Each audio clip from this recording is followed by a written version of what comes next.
Welcome to Technia TV.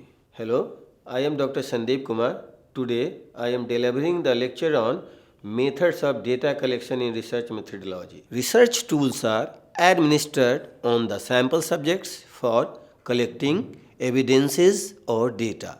Most educational research will lead to the gathering of data by means of some standardized tests or self-constructed research tools. It should provide objective data for interpretation of results achieved in a study.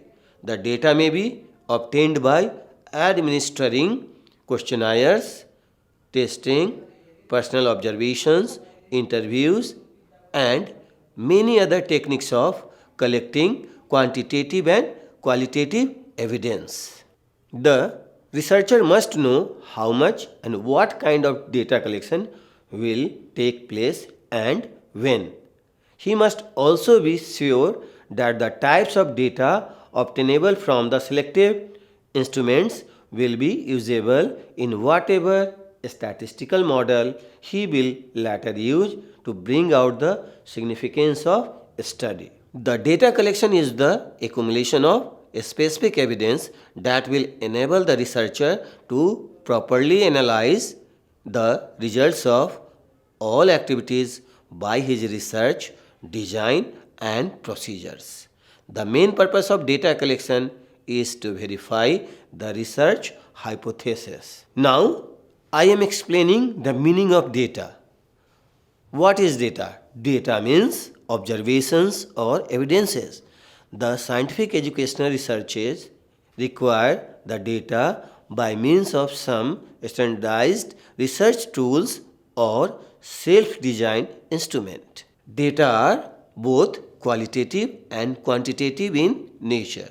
A score is the numerical descriptions of an individual with regard to some characteristics or variables. Measurement process is employed to quantify a variable.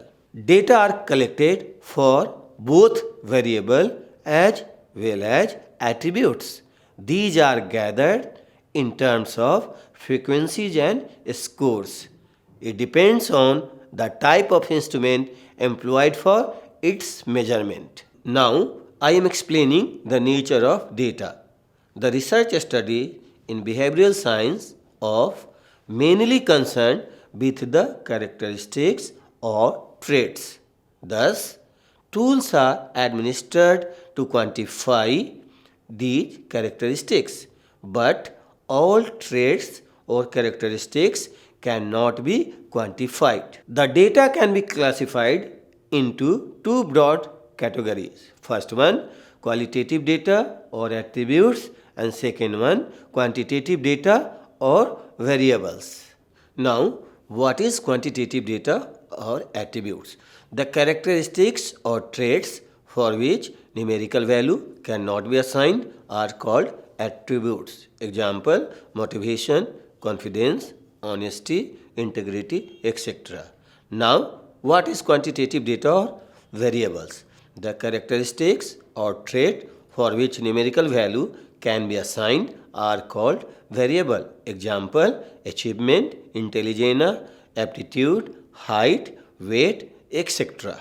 The distinction is based on the process of measurement rather than on the properties inherent in the phenomena or trait. For generally properties considered quality, the distinction is based on the process of measurement rather than on the properties inherent in the phenomena or trait.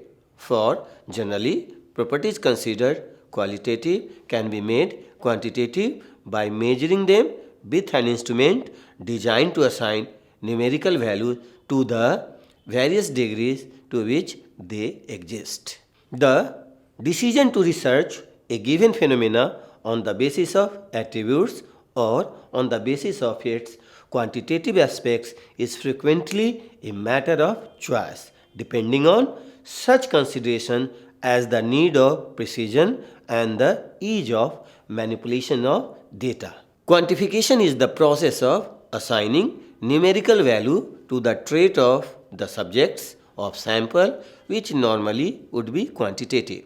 This can be done by first one, observation or information by first-hand experience. It is used in small children and animals. Second one, systematic collection and analysis of factual data. This is done in historical research. Third one, scales and inventories are designed to explore or reveal the interest, attitude and personality. It is used in the case of study and survey research. Fourth one, questionnaire, interview and opinier are designed to gain information.